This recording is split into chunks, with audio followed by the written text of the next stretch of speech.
हमारा टॉपिक है, आज का टॉपिक जो है वो है अम्ल क्षार अवधारणा। तो पिछली कक्षा में हमने पढ़ा था कि ऐसे पदार्थ जो स्वाद में खट्टे होते हैं अम्ल कहलाते हैं, और जो पदार्थ स्वाद में तीखे या कड़वे होते हैं वो क्षार कहलाते हैं। अम्ल नीले लिटमस पेपर को लाल कर देता है तथा क्षार लाल लिटमस पेपर को नीला कर देता है। ये इसके मुख्य रूप में देखे थे। और अम्ल में H+ आयन पाया जाता है और क्षार में OH- आयन पाया जाता है। ये मुख्य रूप से 3 टॉपिक के आधार पर हम अम्ल और क्षार को वर्गीकृत किए थे। ठीक है।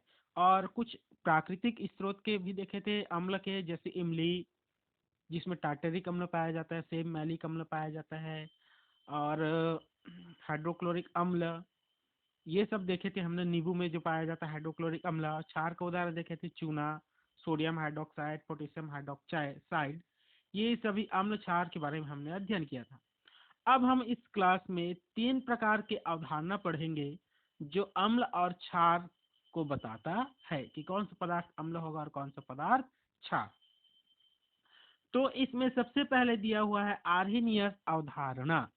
आर्हेनियस ने अपना अम्ल क्षार सिद्धांत प्रस्तुत किया जिसे आर्हेनियस अवधारणा कहते हैं। इस सिद्धांत के अनुसार ऐसे पदार्थ जो जल में घुलकर H+ ion hydrogen plus ion देते हैं अम्ल कहलाते हैं। ठीक है। ऐसे पदार्थ जो जल में घुलकर हाइड्रोजन प्लस आयन देते हैं अम्ल कहलाते हैं। उदाहरण है HCl, HNO3, H2SO4 आदि। HCl को जब जल में घोला जाता है तो H+ और Cl- आयन में टूट जाता है। यहाँ पर AQ का अर्थ है उसका जलीय विलयन, जल में घोलने पर बना। इसी प्रकार H2SO4 है, जब इसको जल में घोला जाएगा तो ये 2H+ प्लस SO4 2- आयन में टूट जाता है। ठीक है। दूसरा है क्षार।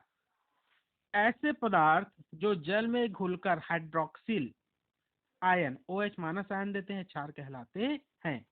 ठीक है। ऐसे पदार्थ जो जल में घुलकर हाइड्रोक्सिल आयन OH- आयन देते हैं क्षार कहलाते हैं। उदाहरण के लिए है NaOH, सोडियम हाइड्रोक्साइड को जब जल में घोला जाता है तो ये Na+ और OH- आयन में टूट जाता है। देखिए चूंकि इसमें OH- आयन है इस कारण ये क्षार हुआ। इसी प्रकार KOH को जब जल में घोलेंगे तो K+ और OH- आयन में टूटेगा, तो OH- आयन की उपस्थिति के कारण ये क्षार हुआ।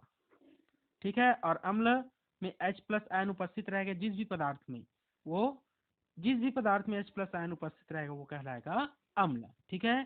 तो आर्हेनियस अवधारणा के आधार पर ऐसे पदार्थ जो जल में घुलकर H+ हाइड्रोजन प्लस आयन देते हैं अम्ल कहलाते हैं, तथा ऐसे पदार्थ जो जल में घुलकर हाइड्रोक्सिल OH- आयन देते हैं क्षार कहलाते हैं। अब इस सिद्धांत की कुछ सीमाएं हैं। पहला, यह सिद्धांत केवल उन्हीं पदार्थों को अम्ल और क्षार में वर्गीकृत करता है जो जल में घुलनशील है, अर्थात जो पदार्थ जल में घुलेगा केवल उसी को अम्ल और क्षार में वर्गीकृत करेगा। जो जल में नहीं घुलता उसे अम्ल और क्षार में वर्गीकृत नहीं करता है। ठीक है। दूसरा, कुछ पदार्थ जैसे SO2, SO3, CO2 ये जल में घुलते हैं, परंतु इसमें हाइड्रोजन अणु नहीं है और न ही OH- आयन है। ठीक है। जिसके कारण ये इसकी अम्लीय या क्षारीय व्यवहार को नहीं दर्शाते। Generally sulphur dioxide, carbon dioxide ये अम्लीय प्रकृति के होते हैं। अम्ल वर्षा में आप लोग जानते हैं कि सल्फर डाइऑक्साइड, कार्बन डाइऑक्साइड और नाइट्रिक के ऑक्साइड, नाइट्रोजन के ऑक्साइड जल में घुलकर सल्फ्यूरिक अम्ल, कार्बनिक अम्ल और नाइट्रिक अम्ल बनाते हैं। ठीक है। इसी प्रकार जिनमें OH समूह जैसे एमीन, अमोनिया, कैल्शियम ऑक्साइड, चूना, मैग्नीशियम ऑक्साइड में OH- आयन उपस्थित नहीं होता है, जबकि ये क्षारीय होते हैं, इनके क्षार को प्रदर्शित नहीं करता है। ठीक है।